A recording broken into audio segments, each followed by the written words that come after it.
Welcome, Breadpixel here, introducing you to my new ambient occlusion node V2. But first of all, why is V2?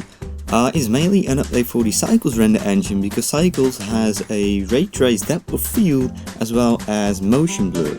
And that in combination with the old ambient occlusion node might leave you with some ugly black lines on top of the background. And I also found that there was a lack of customization on the node, so that's why I made this update.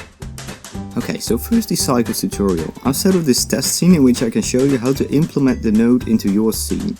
So first of all, go to Layers and enable the AO pass as well as the Environment pass. After that, go to the Node Editor or Compositor and press Shift F1 to import the node group. Select the file for your render engine and then under Node Tree you will find the node group. And back at the Compositor, press Shift A under Group and select the node. Then connect image to image, ambient occlusion to ambient occlusion and environment to environment. So now you can render your image. Okay, and then now the settings. First of all, there is the factor, which is basically controlling the presence of the ambient occlusion on the original image. And then the denoise can in some cases be used for getting rid of some noise that the ambient occlusion is causing.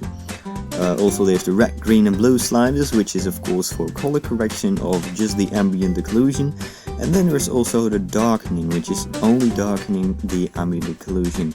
You can also use the factor for this, so then you just turn it up to a value of 2 or something higher, but this just gives you another effect than the darkening does. So now internal.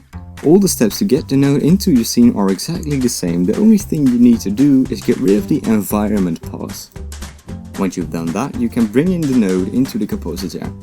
Only thing you need to keep in mind is that you place it in front of the depth of field as well as the motion blur. So now we're almost done. There's only one thing that you need to keep in mind to finish everything off. When you were to go under world settings, it gives you two gathering methods, approximate as well as ray tracing. When you were to be using approximate, make sure to set the fall off to a value of 0.1. And there you go. Hope you enjoyed watching this tutorial. And before you go, I would really appreciate it if you could like this video in exchange for a free download.